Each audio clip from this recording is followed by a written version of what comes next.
viacej. Prvé 4 zápasy sme hrali proti pomerne ľahkým súperom a až dneska vlastne prišla taká previerka nášho týmu, nášho kolektívu. Spravili sme v prvom počase strašne veľa chýb, boli sme minus 15 a ťažko sa hraje, keď stále treba doťahovať, ale prehrali sme o 2 body, no snažili sme sa vyhrať, ale myslím si, že o 2 body nie je až také zlé, než jak to vyzeralo s nami minus 15. 8 minút pred koncom sa vám podarilo vyrovnať na tom sa by sa vám to mohlo podariť, čo sa stalo? My sme si povedali, že treba hlavne hrať v obrane a jedine obranou môžeme vyhrať zápas. Vlastne obranou sme sa dotiahli, vyrovnali sme zápas, ale nedokázali sme nejak prevaliť na tú druhú plusovú stranu a spravili sme to znovu opäť pár zbytočných chýb a super sa dostal na konia a už sme to nejak nevedeli.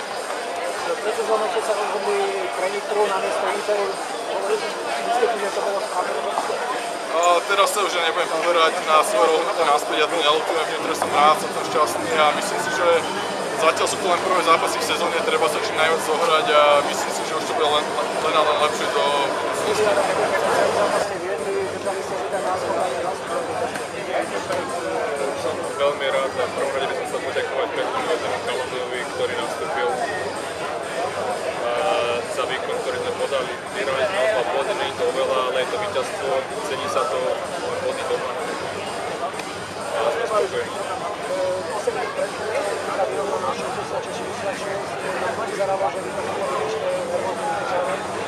My sme vlastnými chybami skoro ten zápas prehrali, ale našťastie sme si udržali chladné hlavy a podarilo sa to.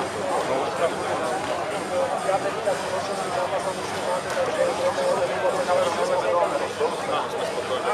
Máme ešte veľa roboty pred sebou, pretože vidíme, aj keď vyhrávame, vidíme, že máme ešte veľa rezerv, ktoré musíme zaplniť, takže máme pred sebou veľa práce, ale teší nás, že sa nám darí vyhrávať. Martin, možno ešte otázka na tvoju ruku, si to nie je tá strelecká, ale stále zranenie, napriek tomu ti to na začiatku padalo, cítiš sa už v pohode? Cítim sa v pohode. Zvykol si sa na nový tým, však? Hej, zvykol som si na tým, že super partia, dôvera tu je, že je to o to ľahšie hrať. A vôbec nevnímam to, že by som mal zaviazanú ruku alebo nie, že som strelec, mám naplniť práci strieľať. Nerozmýšľam nad tým, že mám nejaké zranenie alebo nie, proste idem cez bolesť. Potom to je bojovať. Klasická sa prosím o vašu pozápasové hodnotenie dnešného duelu. Viete, to bol veľmi dobrý zápas, my sme kontrolovali ho od začiatku a vyšlo nám skoro všetko, akú my mali predstavu, ako sa pripravovali. No ale skoro tými vlastnými chybami v konce mohli prehrať zápas len zo svojich vlastných chýb. Takže stále je tá koncentrácia, stále nám to chýba, ale prístup bol uložený od začiatku a ja myslím, že chlapci začínajú veriť viac to, čo ja chcem od nich. A ja len zagratuloval, že dnes bojovali a pritom ešte my ani mali Derika. No, takže, ale ja hovorím, keď manšaft hrá ako celý manšaft, vždy sa nájde niekto, kto bude poťahnuť manšaft. Dvakrát sme vyhrávali dvojciferným rozdielom, napriek tomu Nitra vždy dotiahla. Bolo to kvalitami Nitry, alebo skôr sa dopustili nejakých chybičiek?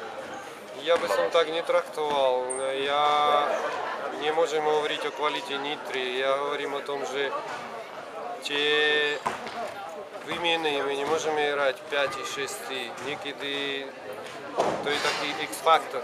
Niekedy ty z toho vyhráš, niekedy nie. Ale dnes ja si môžem pochváliť všetkých, kto bol na palubovke. Zase tie chvíli sa stávali vtedy, keď buď niekto bol unavený, alebo niekto nový bol na palubovke. Po zápase sa zdalo, že tréner Urban vám odmieta podať ruku. Stretávate sa s takým správaním často? Nechcem to komentovať. Všetko je v poriadku. Ďakujeme.